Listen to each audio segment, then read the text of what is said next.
गाड़ी में सोना अच्छी बात नहीं है।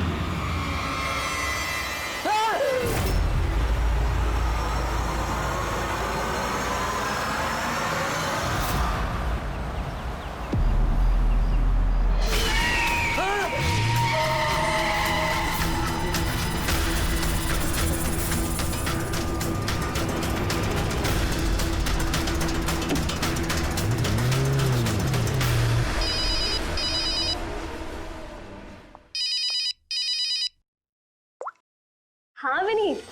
लीला help me, Leela please help me Leela. क्या हो गया विनीत, तुम इतनी टेंशन में क्यों लग रहे हो? लीला ये लोग मुझे मार डालेंगे लीला। कौन मार डालेगा विनीत, तुम किसकी बातें कर रहे हो? लीला आई थिंक मैं लाइफ में कभी तुमसे नहीं मिल पाऊंगा लीला। विनीत बकवास बंद करो। कहाँ पे हो तुम, मुझे अपनी एग्जैक्ट लोकेशन बताओ। मैं सेबेस्टियन रोड पे हूँ, पुराने पोस्ट ऑफिस के पास। विनीत एक काम करो, तुम वहीं पे रुको, मैं टैक्सी लेके अभी वहीं पे तुम्हें लेने आती हूँ। हेलो लीला। हेलो विनीत, तुम ठीक हो? फोन को भी हेलो लीला। कि फोन को भी अभी कटना था।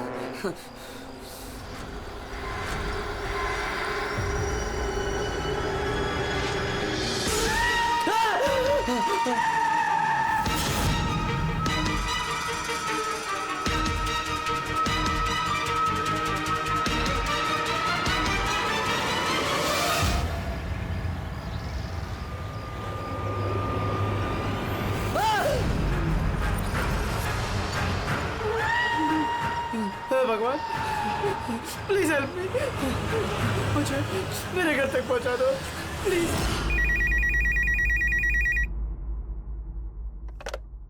Hello CID bureau. Hello ma'am, ma'am please मेरी मदद कीजिए। मैम मेरे पति इस वक्त बहुत बड़ी मुसीबत में है। क्या सब क्या हुआ आपके पति को? मैम उनकी जान खतरे में है, कोई उन्हें मारना चाहता है। मैम प्लीज उन्हें बचा लीजिए प्लीज। क्या वो इस वक्त आपके साथ है? नहीं मैम, मैम वो इस वक्त अपनी गाड़ी में है। वो सेबेस्टियन रोड के पास जो पुराना वाला पोस्ट ऑफिस है वहाँ पे है। अच्छा सुनिए मैम, देखिए हमारे 2 ऑफिसर्स उसी एरिया में हैं। आप हमें आपकी गाड़ी का डिटेल दीजिए। वाइट बैक्स्टर है और गाड़ी का नंबर है 2536। मैम आप उन्हें बचा तो लेंगे ना?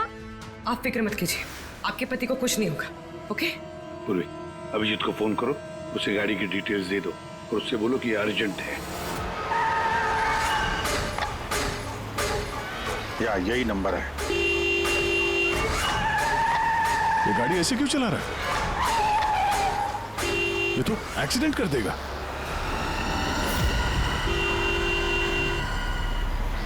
मुझे माफ कर दो, मुझे माफ कर दो, मैं मरना नहीं चाहता, मुझे माफ कर दो। किससे बातें कर रहा है? गाड़ी में तो कोई नहीं है। अरे विनीत किससे बात कर रहा है? गाड़ी में कोई नहीं है। अंधे हो तुम लोग, तुम्हें दिखाई नहीं दे रहा? इतने सारे लोग मुझे बुला रहे हैं। कर क्या रहा है ये? मुझे माफ कर दो, मैं मरना नहीं चाहता। पागल हो गया लगता है। विनीत विनीत विनीत, तुम्हारी जान को खतरा हो सकता है, रुक जाओ।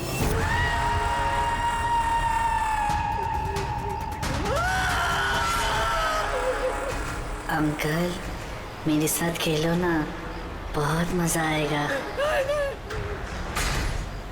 विनीत गाड़ी रोको, साइड में लगाओ।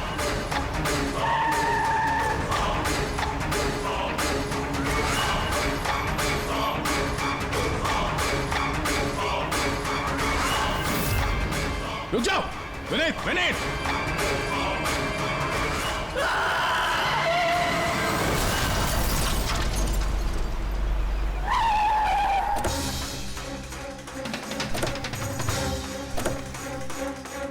विनीत? ओह नो, ये तो मर चुका है। स्मेल है।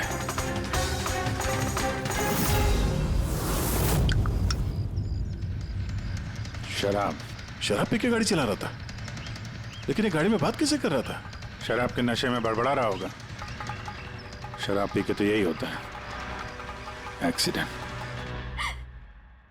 आपने तो मुझसे वादा किया था ना कि विनीत को कुछ नहीं होगा, तो फिर क्या हो गया? देखिए मैडम, अगर उनकी जान को किसी और से खतरा होता तो हम उन्हें जरूर बचा लेते, लेकिन वो तो खुद ही शराब पी के गाड़ी चला रहे थे। आप तो जानती हैं कितना खतरनाक है। नहीं, उनकी जान खुद उनकी वजह से नहीं गई है, बल्कि उन लोगों की वजह से गई है जो इतने दिनों से उन्हें परेशान कर रहे थे। कौन लोग? सुबह शाम सोते जागते हर वक्त वो उन्हें सताते रहते थे। वो इतना ज्यादा परेशान हो गए थे कि उन्होंने अपने बिजनेस पे भी पूरी तरह से ध्यान देना बंद कर दिया था। किन लोगों की बात कर रही हैं आप? जरा साफ साफ बताइए। मैम, विनीत की मौत हमारे सामने हुई थी और उस वक्त कार में उसके अलावा और कोई भी नहीं था, तो उसकी मौत का दोष आप किसी और को कैसे दे सकती हैं? क्योंकि उनका खून हुआ है। मर्डर है ये, मर्डर। मर्डर हुआ है? आप जानती है किसने किया ये?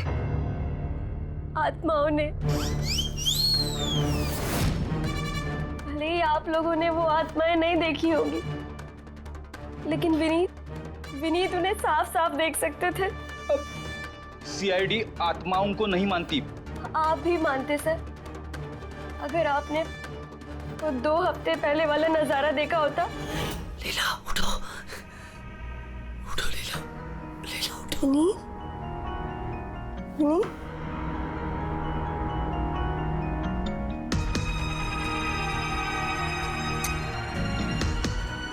विनीत।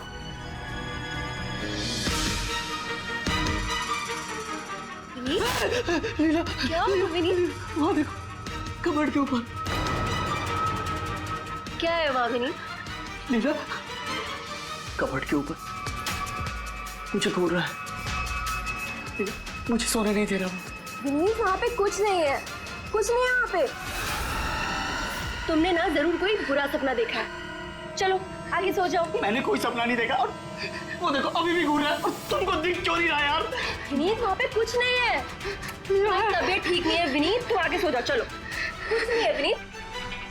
मैंने ना बुरा सपना देखा है, इसलिए ये सब हो रहा है। सॉरी सॉरी, मुझे माफ कर दो प्लीज। एक मिनट, ये विनीत किस चीज के लिए माफी मांग रहा था? ये तो मुझे भी नहीं पता सर। विनीत काम क्या करता था?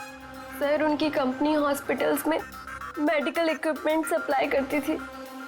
आप श्योर है कि वो विनीत का खून आत्मा नहीं किया? सर, मुझे पहले तो नहीं लगता था, क्योंकि ना तो मैंने कभी कोई आत्मा देखी थी और न ही कभी मैंने उनकी आवाज सुनी थी। लेकिन बाद में मुझे विनीत की बातों पे यकीन होने लगा कि वो सच कहता था।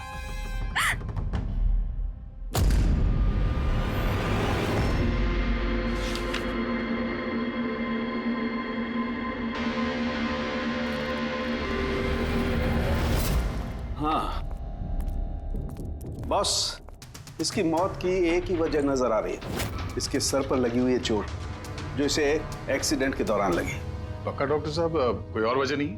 अब विसरल सैंपल्स को चेक करना अभी बाकी है, लेकिन प्राइमा फेसी तो यही दिखता है कि मौत की वजह एक्सीडेंट है। तो बॉस, इसके खून में हमें अल्कोहल की बहुत ज्यादा मात्रा मिली। मुझे लगता है उसी की वजह से इसे हेलुसिनेशन होने लगे और इसने टक्कर मार दी। मतलब ये खून का मामला नहीं है। हम फ्यूनरल के लिए बॉडी को लौटा सकते हैं। अगर कुछ डाउट हुआ तो विसरल सैंपल से पता लग जाएगा। पता नहीं सर क्यों अभी मुझे ऐसा लग रहा है कि ये केस उतना सीधा नहीं है, क्योंकि जब हमने लीला से पूछा कि ये विनीत किससे माफी मांग रहा था तो वो बात को टाल गई। हम लोग भी फ्यूनरल में जाएं क्या? वहाँ रिलेटिव भी होंगे, फ्रेंड्स भी होंगे, बहुत सारे लोग होंगे। देखते हैं कुछ पता चलता है। जाओ, जरूर जाओ फ्यूनरल में।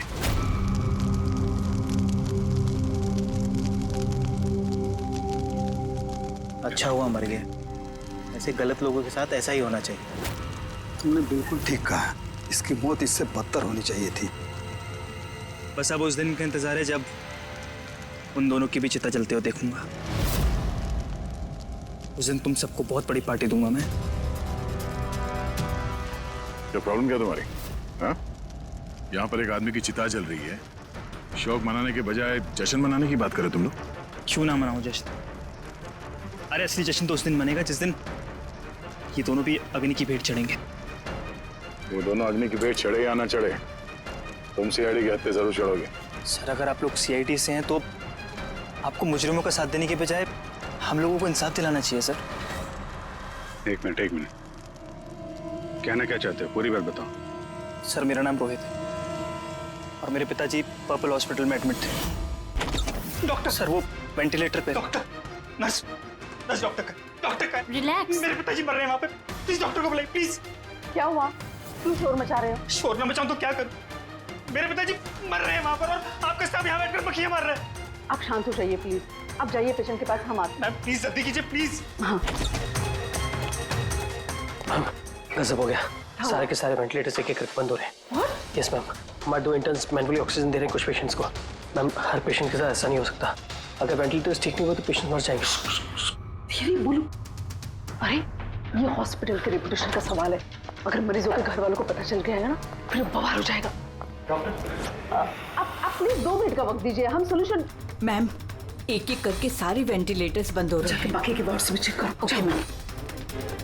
अरे वो सप्लायर विनीत को फोन करो ना, वो ही अभी कुछ कर सकता है। बस टेंशन लेने की जरूरत। डॉक्टर महक हुआ क्या है ये सर? वेंटिलेटर बंद हो रहे हैं सारे। आप प्लीज शांत रहिए, मैं बात करती हूँ ना। सर एक एक करके सारे वेंटिलेटर्स बंद हो गए। क्या ऐसे कैसे हो सकता है? तो किसी हॉस्पिटल में फोन करो ना, वहां से मंगवाओ। अरे राजा फोन लगाओ और मैं एक काम करूँ, टेक्नीशियन जो यहाँ पर है उसको बुलाओ। राजा क्या हो गया तुम्हें सुनाई नहीं देता? सर क्या आप कह रहे हैं? आप लोग क्या डिस्कशन में टाइम वेस्ट कर रहे हैं? मेरे पिताजी मर जाएंगे वहाँ पर। प्लीज जल्दी आइए प्लीज। बस आते ही है please. Ma'am very bad news, 2 patients की जान चली गई है, 5 पेशेंट्स बहुत क्रिटिकल कंडीशन में हैं। सर अगर आज हम लोगों का परिवार हमारे साथ नहीं है तो उसके जिम्मेदार सिर्फ और सिर्फ ये 3 लोग हैं, विनीत, महक और राजा। ये विनीत तो इक्विपमेंट सप्लाई करता था ना? जी सर। और ये महक राजा? सर जिस दिन ये हादसा हुआ उस दिन महक डॉक्टर इंचार्ज थी और राजा हॉस्पिटल का एडमिन संभालता था। ये सिर्फ राजा और महक आए हॉस्पिटल से या और लोग भी आए वहाँ के? आए ना सर, वो हेड नर्स परिणीता, वो शेखर जो कि मेंटेनेंस में है, और वो डॉक्टर केदार इस हॉस्पिटल के मालिक। ठीक है, अभी शांत हो जाओ। हम इस मामले के तह तक जाएंगे। अगर तुम्हारे पिताजी के साथ नाइंसाफी हुई है तो उन्हें इंसाफ जरूर मिलेगा।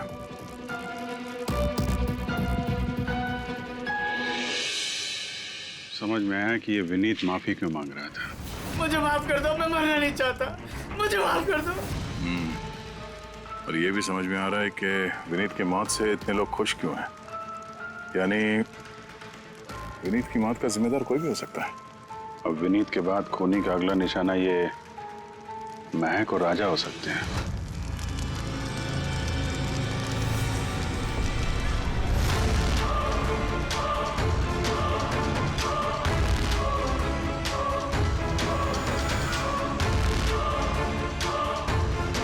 मुझे माफ कर दो। तुमने मुझे क्यों मरने दिया? मेरा पीछा मत करो।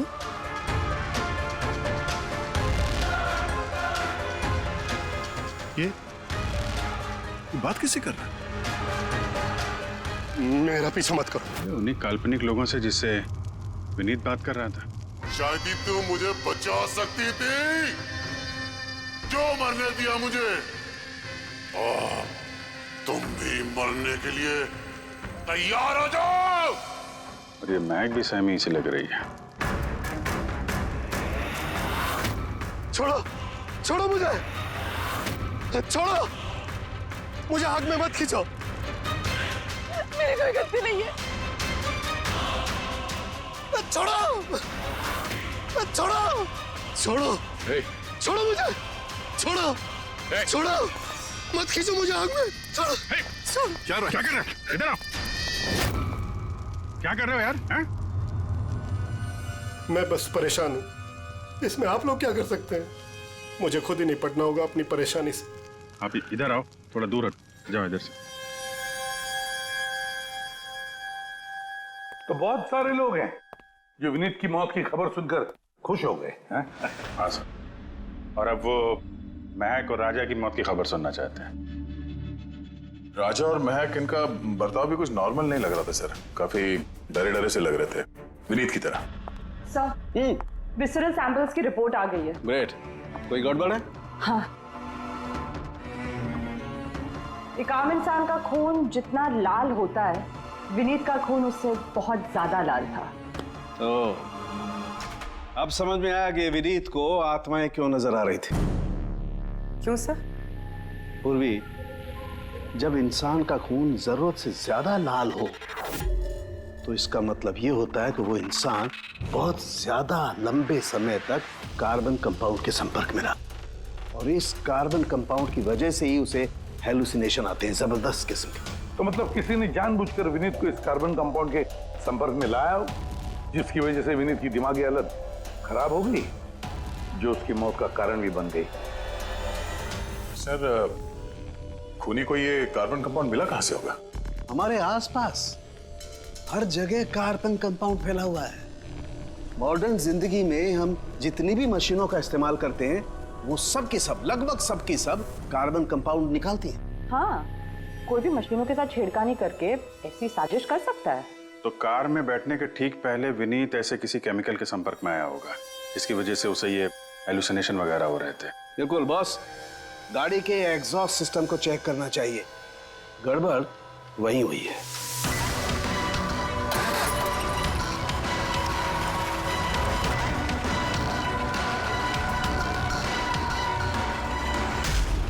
सालों के सर तो सही बोले थे सर, इसमें से तो केमिकल भर भर के आ रहा है। एक बात तो पक्की है पंकज, आत्मा कोई नहीं थी। हाँ सर, इसका मतलब अब खूनी के निशाने पे दो लोग हैं, राजा और महक।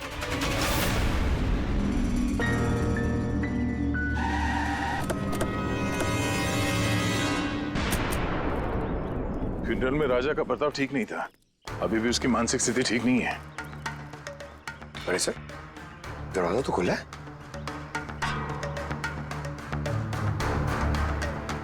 ये खूनी राजा तक पहुंच तो नहीं गया? ये क्या माहौल है? कैंडल्स,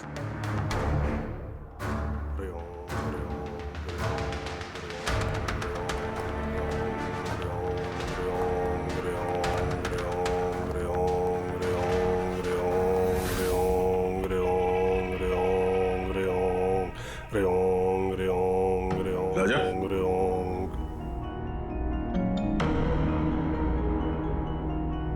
आप ठीक हो? कौन है आप लोग? सीआईडी। विनीत के अंतिम संस्कार में मिले थे हम लोग, तुम आग में कूदने वाले थे, हमने तुम्हें रोका था, भूल गए? अब आप लोगों को मुझे रोकने या बचाने की जरूरत नहीं पड़ेगी। जब तक विनीत का खूनी पकड़ा नहीं जाता, तुम्हारी जान को भी खतरा है। अच्छा सच सच बताना, उन 12 मरीजों की मौत क्या तुम्हारी लापरवाही की वजह से गई थी? खबरदार जो मुझ पर ऐसा गंदा और झूठा इल्जाम लगाया था। मैं निर्दोष हूं और कोई नहीं मरा मेरी वजह से। शांत शांत। राजा बड़ी मुश्किल से शांत हुआ है, इसे गुस्सा मत दिलाइए। आपकी तारीफ? श्लोक नाम है मेरा।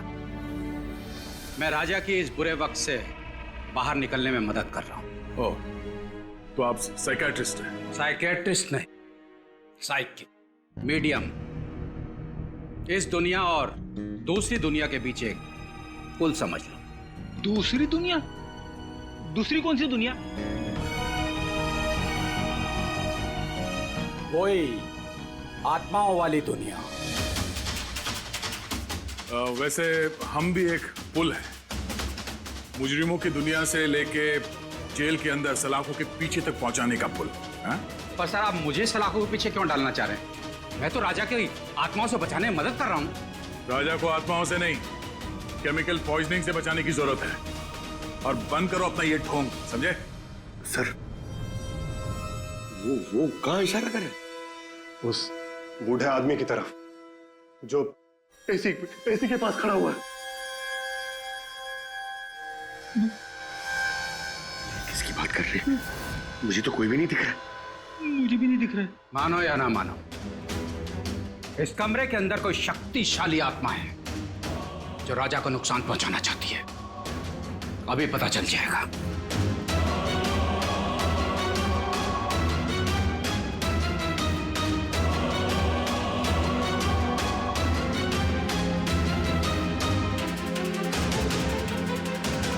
मीटर से आत्मा देखेंगे?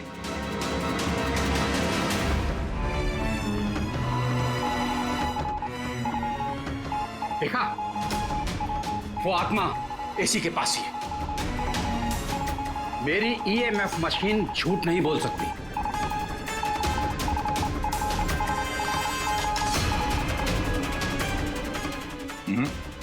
पर हमारा भी ये मीटर गलत नहीं हो सकता, समझे? डैडी, लगता है राजा को कार्बन कंपाउंड का असर उसकी गाड़ी से ही हुआ है। एक काम करो, ये मीटर ले जाओ, उसकी कार चेक करो। रेडी?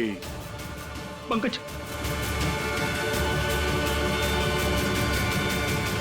बताओ महक, विनीत के फ्यूनरल पे क्या देखा तुम? मैंने किसी को नहीं देखा, कुछ भी नहीं देखा। झूठ मत बोलो। अगर कुछ नहीं देखा तो वहां से डर के भागे क्यों? मैं झूठ नहीं बोल रही हूँ, मैंने सच में किसी को नहीं देखा। अच्छा, अस्पताल में जो 12 मौतें हुई थी, क्या वो तुम्हारी लापरवाही की वजह से हुई थी? मेरी लापरवाही की वजह से? देखिए, मुझसे जो कुछ बन पड़ता है मैंने सब कुछ किया। मैंने डॉक्टर केदार से भी बात की, लेकिन उन्होंने कुछ एक्शन लिया ही नहीं, तो मैं और क्या करती? अच्छा, तो फिर इसमें डॉक्टर केदार की गलती है? उनसे भी ज्यादा गलती है उस राजा की। उसे चेक कर लेना चाहिए था कि वेंटिलेटर्स ठीक से काम कर रहे हैं या नहीं, उनके वक्त रहते सर्विसिंग हो रही है या नहीं। तो फिर राजा दोषी है? राजा और विनीत दोनों। विनीत को भी हमें वेंटिलेटर सप्लाई करने से पहले देख लेना चाहिए था कि वो कहीं खराब तो नहीं है। आखिर कितनी जानें टिकी थी उस वेंटिलेटर्स पे? लगता है राजा और विनीत के लिए तुम्हारे अंदर काफी कड़वाहट है। विनीत की मौत से तो बहुत खुश होगी तुम। ये कैसी बातें कर रही है आप? बिल्कुल भी नहीं। मैं एक डॉक्टर हूँ और मेरा काम पेशेंट्स की जान बचाना है। किसी की मौत से मैं कैसे खुश हो सकती हूँ?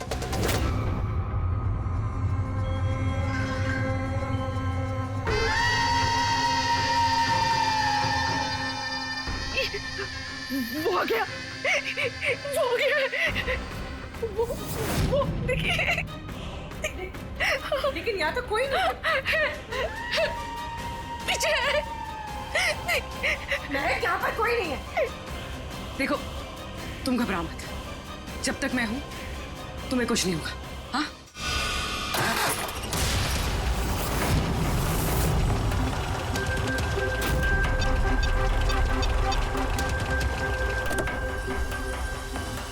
कार के एसी में तो कार्बन कंपाउंड नहीं है।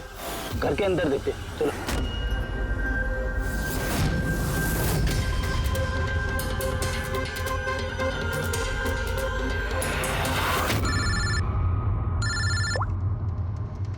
हाँ पूर्वी, महक के घर पे कोई केमिकल नहीं मिला? ठीक है, जब तक वो खूनी पकड़ा नहीं जाता तुम उसके साथ ही रहो, ठीक है? सर, हाँ, कार्बन कंपाउंड यहाँ पे भी नहीं है। कहीं कोई केमिकल नहीं मिलेगा। विज्ञान की दुनिया और केमिकल की दुनिया के अलावा भी कोई दूसरी दुनिया है, मानो या ना मानो। चुप, वो बंद। और जब तक बोलने को नहीं कहा जाए मुंह खोलना नहीं। राजा जी, आपको डरने की कोई जरूरत नहीं है। हम लोग हैं यहाँ पर, जब तक वो खूनी पकड़ा नहीं जाता सीआईडी आपके साथ ही रहेगी। मुझे सीआईडी की जरूरत नहीं है, ये है ना मेरी सुरक्षा करने के लिए। यार ये कैसे हो सकता है? ना राजा के घर में केमिकल मिला, ना महक के घर में केमिकल मिला, कैसे हो सकता है? सर, हमने राजा के घर को अच्छी तरह से चेक किया, एक एक कोना देखा, गाड़ी भी चेक की, कहीं कुछ नहीं मिला। हाँ मगर दया, अगर कोई केमिकल का इस्तेमाल ही नहीं हुआ है तो फिर राजा और महक को हेलुसिनेशन हुए कैसे? कोई तो वजह होनी चाहिए। और सर, जिस तरीके से विनीत के कार के एसी में केमिकल का इस्तेमाल किया गया है, ये किसी नौसिखिया का काम नहीं लगता है। तो कोई एक्सपर्ट। एक काम करते हैं, बनने वालों के घरों में देखो, शायद कोई ऐसा आदमी हो जो केमिकल्स के बारे में अच्छी जानकारी रखता हो, कोई केमिकल्स में एक्सपर्ट। और हाँ, हॉस्पिटल के वो स्टाफ को बुलाओ। चीफ नर्स जो है ना, हेड नर्स परिणीता, फिर हेड टेक्नीशियन शेखर और मालिक केदार, तीनों को बुलाओ। सर, देखते हैं।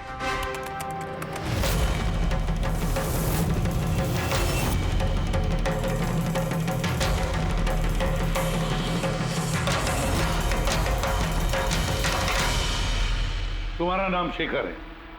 Yes sir. हॉस्पिटल के हेड मैकेनिक, मेन टेक्नीशियन। मतलब हॉस्पिटल में जब भी किसी मशीनरी में प्रॉब्लम्स आ जाते तो पहले तुम्हें पता चलता है। जी हाँ सर। तो हॉस्पिटल के वेंटिलेटर्स खराब हो गए थे, ये तुम्हें पता नहीं था? सर पहले से पता था। तो फिर किया कुछ नहीं क्यों? बताया क्यों नहीं किसे? हाँ सर इसमें मेरी कोई गलती नहीं है। तो फिर किसकी गलती? सर मैंने महक को पहले से ही बता दिया था वेंटिलेटर्स के बारे में कि वेंटिलेटर्स में प्रॉब्लम हो रही है और वो कभी भी खराब हो सकते हैं। और ये वेंटिलेटर्स बंद होने से पहले तुमने बताया था? यस सर, 1 वीक पहले। मैम मैंने आपको एक नोटिस भेजा था, वार्ड 3 के वेंटिलेटर्स ठीक तरह से काम नहीं कर रहे हैं। ओह, मैंने वो तुम्हारा लेटर पढ़ लिया था शिखर, तुम टेंशन मत लेना, मैं कुछ करती हूँ। बट मैम मामला थोड़ा अर्जेंट है। हाँ हाँ मुझे पता है। डॉक्टर महक। यस मैम, आपको अकाउंट्स डिपार्टमेंट ने इमीडिएटली बुलाया है। हाँ ओके चलो। Okay ma'am. डोंट वरी शिखर, मैं कुछ ना कुछ करूँगी पक्का। बट सर उन्होंने मेरी बात को सीरियसली लिया ही नहीं। हाँ, महक ने वेंटिलेटर्स खराब होने पर पेशेंट्स को बहुत बचाने की कोशिश की, मगर राजा सर इतने घबरा गए कि कुछ कर ही नहीं पाए। शेखर जी, तुम कितना सच बोल रहे हो, कितना झूठ, ये तो हम पता लगा ही लेंगे। सर महक की कोई गलती नहीं है, उसने मुझे वेंटिलेटर्स खराब होने के बारे में पहले ही बता दिया था। लेकिन आपने क्या किया? सर मैंने हॉस्पिटल के एडमिन हेड को बता दिया था, राजा को, क्योंकि हॉस्पिटल के जितने भी ये मशीनरी है उनकी देखरेख की जिम्मेदारी एडमिन हेड की होती है सर। तो आपने एडमिनिस्ट्रेटिव हेड राजा को बता दिया और आपकी जिम्मेदारी खत्म हो गई। आप मालिक है ना इस हॉस्पिटल के, तो जिम्मेदारी खत्म कैसे होती है आपकी? सर मैंने अपनी जिम्मेदारी निभाई, तभी तो मैं खुद गया राजा के केबिन में। राजा। जी सर। ये सब क्या कर रहे हो? अरे ये सब जरूरी नहीं है, इतने सारे मरीजों की सांसें वेंटिलेटर के भरोसे चल रही हैं, तुम यहाँ बैठे हो, अरे कुछ करो ना। जी सर, मैं अभी सप्लायर से बात करके वेंटिलेटर बदलवा देता हूँ। प्लीज प्लीज जल्दी करो। जी सर मुझे समझ में नहीं आ रहा कि उन्होंने वेंटिलेटर्स बदलवाए क्यों नहीं। मैं हैरान हूँ सर, कोई भी केदार जी पे उंगली उठा नहीं रहा है। हर कोई राजा, विनीत और महक के पीछे पड़ा हुआ है। वही तो, हॉस्पिटल के मालिक है ना केदार जी, तो पूरी की पूरी जिम्मेदारी भी केदार जी तुम्हारी है। लेकिन सर अब मैं खुद जाके तो रिपेयर नहीं कर सकता ना वेंटिलेटर्स। सर मेरा काम है कि कंसर्न डिपार्टमेंट को इन्फॉर्म करना, और सर वो मैंने कर दिया। बल्कि मैंने विनीत से खुद बात करी, मैंने उससे कहा कि अगर ये रिपेयर हो सकते हैं तो रिपेयर करे, वरना इनको चेंज कर दे, और उसने कोई एक्शन ही नहीं लिया। उसने कोई एक्शन नहीं लिया, उसने कोई एक्शन नहीं लिया। आपने क्या एक्शन लिया? और नाम भी ले रहे हो तो विनीत का जो मर चुका है, या राजा का जो जवाब देने की हालत में नहीं है। सर जो सच था वो मैंने आपको बता दिया, अब वो मानना ना मानना सर आपके हाथ में है। परिणीता। जी सर। हॉस्पिटल की हेड नर्स, तो तुम हॉस्पिटल के बारे में सब कुछ जानती होंगी। जी सर। तो फिर अब सच सच बताओ, ये जो कुछ भी हुआ है किसकी लापरवाही से हुआ है? बताओ जल्दी। हाँ सर, बताती हूँ। मेरे साथ धोखाधड़ी करने की कोशिश मत करना राजा। और हाँ, अगर मशीनों में कोई फिजिकल डैमेज है वो वारंटी में नहीं आता। अगर तुमको नए वेंटिलेटर चाहिए तो पूरी कॉस्ट पे करनी होगी, समझा? मैंने तुमसे घटिया इंसान आज तक अपनी जिंदगी में नहीं देखा। अब ना तो हमारा हॉस्पिटल तुमसे कोई सामान लेगा और ना ही शहर का कोई दूसरा हॉस्पिटल। सुनो, ये धमकी किसी और को देना। जानता नहीं तुझे मैं कौन हूँ, जो करना है कर ले।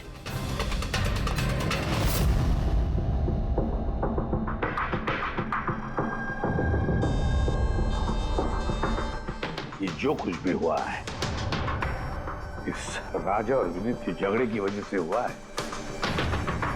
दोनों की झगड़े की वजह से सर इतने लोगों की जान चली गई। राजा को नए वेंटिलेटर का इंतजाम तुरंत करना चाहिए था। सर इन मरीजों के परिवार वालों में से 3 लोग ऐसे हैं जिन्होंने केमिकल इंजीनियरिंग की है। अच्छा, 3 लोग? तो फिर उनकी कुंडली निकालो, देखते हैं।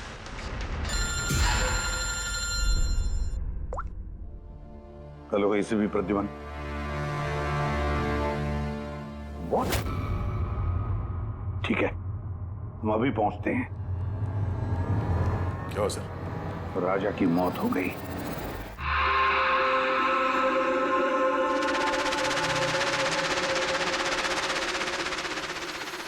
दया, मौत तो उसकी सर पे चोट लगने की वजह से हुई, लगता है छत से कूद गया ये। जरूर हेलुसिनेशंस इतने भारी पड़ गए होंगे कि दिल मिलाकर राजा ने ऊपर से छलांग लगा दी। और तुम ख्याल रखने वाले थे ना इसका? ये ख्याल रखा तुमने? हाँ? सर राजा तो एकदम शांत तरीके से हो गया था। मुझे क्या पता था कि अचानक उठ जाएगा और खुद कुछ कर लेगा। जिस वक्त ये सब हुआ तुम कहाँ थे? हाँ? सर मैं दूसरे कमरे में सो रहा था, तभी मुझे राजा के जोर जोर से चीखने की आवाज सुनाई दी। मुझे इन आत्माओं को नहीं झेलना, मुझे इसे निजात चाहिए, आजादी चाहिए। और जब तक मैं इसके पास पहुंचता, ये छत से कूद गया साहब। वाह क्या बात है, राजा को अकेले छोड़कर तुम घोड़े बेच के सो रहे थे? हाँ? मैंने तो कमर कस ली थी कि नहीं सोऊंगा, पर न जाने कैसे नींद आ गई। जरूर मुझे उन आत्माओं ने सुला दिया होगा। आप ये देखिए सर, मीटर की रीडिंग भी कितनी बढ़ गई है। मुझे मेरी तबीयत भी कुछ कमजोर लग रही है सर। अगर दोबारा ये मीटर दिखा दिया ना मुझे तो याद रख। एक मिनट दया, एक मिनट भाई, जरा ये मीटर देना मुझे। ये लीजिए। ये मीटर मैं रख लेता हूँ। हाँ? तुम्हें लौटा दूंगा बाद में। जी सर, पर दे दीजिएगा। हाँ जरूर दे दूंगा। अभी एक काम करो, अभी तुम घर जाके थोड़ा आराम करो, थक गए हो ना, बहुत कमजोरी होगी तुम्हें। हाँ? जी सर। बराबर सोए नहीं, जाओ आराम करो। ये क्या डॉक्टर साहब, उसे जाने दिया और ये मीटर रख लिया? दया, ये मीटर जो है ना, ये बड़े काम की चीज है।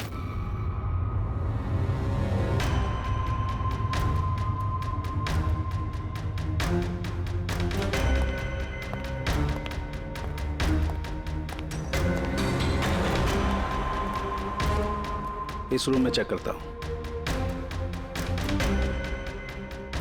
हाँ सर।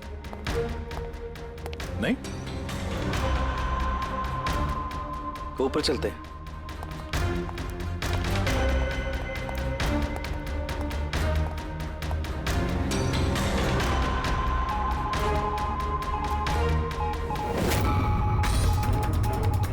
ये सालू के सर आराम से, ये नीडल तो जंगली घोड़े की तरह भाग रहा है।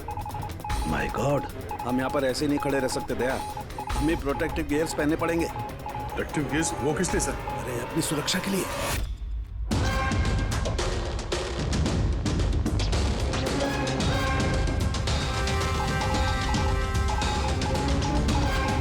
ये देखो, सबसे ज्यादा मीटर रीडिंग यहीं पर है, इस एसी के नीचे। मतलब सर वो पंकज, खबरदार जो आत्मा का नाम भी लिया तो।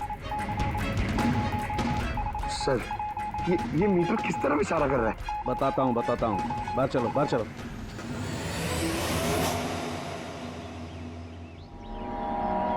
देखा दया, ये है EMF, इलेक्ट्रोमैग्नेटिक फील्ड डिटेक्ट करता है ये। इलेक्ट्रोमैग्नेटिक फील्ड्स, ये तो आजकल सभी इलेक्ट्रॉनिक अप्लायंसेस में होता है सर, टीवी, फ्रिज, एसी में। बिल्कुल दया, लेकिन उन अप्लायंसेस का EMF हिडन होता है, छिपा हुआ होता है, ताकि लोगों पर बुरा असर ना हो। कैसा बुरा असर? नहीं, इसकी वजह से लोगों को नौशिया हो सकता है, जी घबरा सकता है, बेचैनी हो सकती है, और अगर ज्यादा देर तक संपर्क में रहे तो हेलुसिनेशन होना भी कोई बड़ी बात नहीं है। ओह, मतलब राजा को ये हेलुसिनेशन किसी केमिकल की वजह से नहीं हुआ है, अपने घर के इलेक्ट्रॉनिक अप्लायंसेस की वजह से हुआ है, क्योंकि उसका वो EMF ढका हुआ नहीं था। बिल्कुल। इसका मतलब है सर, किसी ने ये जानबूझ के छेड़छाड़ की है इसमें? हो सकता है दया, वैसे ही राजा को अंदर से पछतावा महसूस हो रहा था, दुखी था बेचारा कि वो मरीजों को बचा नहीं पाया, इसीलिए हेलुसिनेशन उसे पछतावा के रूप में दिखाई देने लगे। शायद इसी पछतावे की वजह से इस विनीत की भी मौत हो गई। बिल्कुल, और वो अशोक, उससे भी कमजोरी इसीलिए महसूस हो रही थी क्योंकि वो भी काफी देर तक इस EMF के संपर्क में था। यहाँ पे वो कार्बन कंपाउंड नहीं मिला घर में। मिलेंगे कैसे थे? क्योंकि यहाँ तो EMF का इस्तेमाल हो रहा था, और सबसे ज्यादा रीडिंग मुझे बेडरूम के AC में मिली। इसका मतलब बेडरूम के AC में छेड़छाड़ हुई। फिर तो उस महक के घर में भी EMF। ओह नो, हमें तुरंत पुलिस को इन्फॉर्म करना होगा।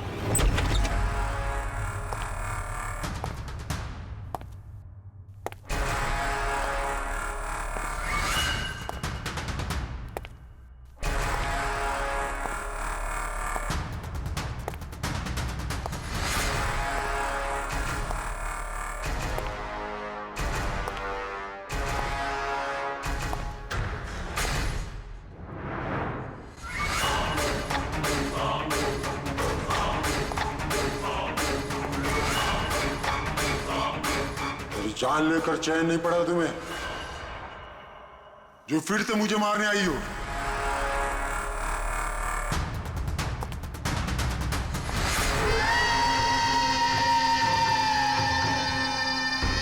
तुम? मैंने तुम्हें सेल्फ डिफेंस में मारा था, और वैसे भी तुम एक मुजरिम हो। क्या मुजरिम के घर परिवार नहीं होते? तुम्हारी वजह से मेरी बेटी अनाथ हो गई, और ये खून देख रही हो, सब तुम्हारी वजह से। आज मैं तुम्हें नहीं छोड़ूंगा। देखो मेरे पास मत आना, मैं मार दूंगा। आज मैं तुम्हें नहीं छोड़ूंगा। मेरे पास मत आना, मैं कहती हूँ मार दूंगी। मैं कहती हूँ मेरे पास मत आना, मार दूंगी। क्या कर रही तुम? छोड़ो से। सब आदमी क्या? सर यहाँ पे सर रोकिए इसे, ये मुझे मारना चाहती है। पहले यहाँ से बाहर निकली, जल्दी आउट ऑफ हियर प्लीज, जल्दी फास्ट। ये हैं वो 3 लोग जिनका संबंध केमिकल इंजीनियरिंग से है। सुहास, दीपक और किशोर। खूनी इनमें से कोई भी हो सकता है। नहीं अभिजीत, कार के एसी में केमिकल फिक्स करना अलग बात है, और इलेक्ट्रोमैग्नेटिक फील्ड को इतनी होशियारी के साथ इस्तेमाल करना अलग बात है। मुझे लगता है ये कोई ऐसा आदमी है जिसे साइंस की, मेडिकल साइंस की बहुत अच्छी जानकारी है, या तो कोई डॉक्टर या कोई साइंटिस्ट।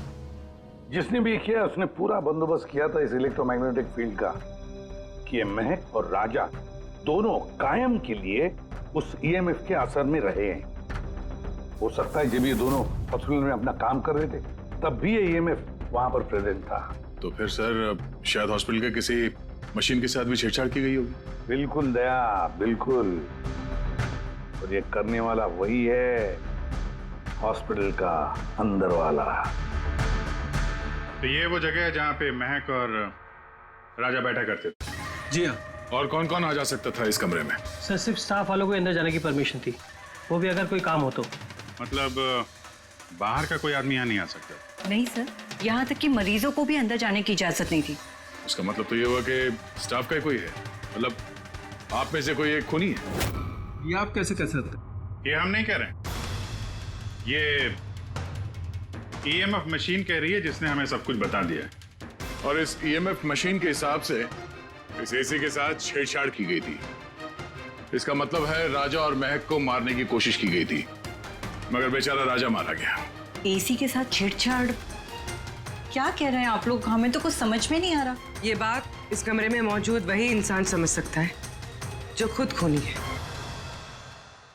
और वो आज यहाँ एक प्रोटेक्टिव गियर पहन के आया है ताकि इलेक्ट्रोमैग्नेटिक फ्रीक्वेंसी से उसे कोई नुकसान ना हो। क्यों? कौन है वो?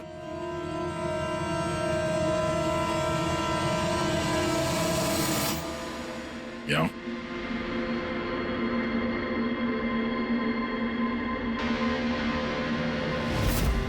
फैशन सेंस तो बहुत अच्छा है तुम्हारा शेखर। कपड़े के अंदर ये सुरक्षा कवच। तुम्हारे सारे पत्ते खुल चुके हैं शेखर। हमने तुम्हारे बारे में सब कुछ पता लगा लिया है। तुम ही यहाँ पे सिर्फ ऐसे टेक्नीशियन हो जो एसी के साथ छेड़छाड़ कर सकते हैं। अब जल्दी बताओ, क्यों किया तुमने ऐसा? हाँ, मैंने किया ये सब। और क्या गलत किया अगर मैंने महक, विनीत और राजा पे इल्जाम लगाया तो? इन लोगों की वजह से 12 मरीजों की मौत हुई जो मुझसे देखा नहीं गया। और मैंने सोचा कि इन लोगों को भी वैसी ही मौत मिलनी चाहिए जैसे उन 12 मरीजों को मिली। इसलिए मैंने ईएमएफ और कार्बन कंपाउंड के जहर का इस्तेमाल किया ताकि इन लोगों को ऐसी मौत दे सकूं। मौत नहीं, एक भयानक मौत। और ये मेरा इंसाफ था। इंसाफ करने का हक सिर्फ कानून को है, किसी और को नहीं, समझे? तुम जानते थे उस केमिकल के इस्तेमाल से उन लोगों को हैलुसिनेशन होगा। वो मरे हुए मरीज उन्हें सामने दिखाई देंगे जिसकी वजह से वो पागल हो जाएंगे। क्यों? और मैं अपने मकसद में कामयाब भी हुआ। जैसी मैं मौत चाहता था वैसी ही मौत विनीत और राजा को मिली। मगर अफसोस, महक को आपने एंड मोमेंट पे बचा लिया। कामयाब तो तुम तब होते हैं जब बिना कोई जुर्म किए उन्हें उनके अंजाम तक पहुंचाते हैं। क्या फर्क रह गया तुम में और उन दोनों में? अब तुम भी एक हत्यारे हो। तुम्हें क्या सजा मिलेगी इसका फैसला तो अब अदालत ही करेगी। For more updates, subscribe to our channel, click the show links and enjoy watching the videos.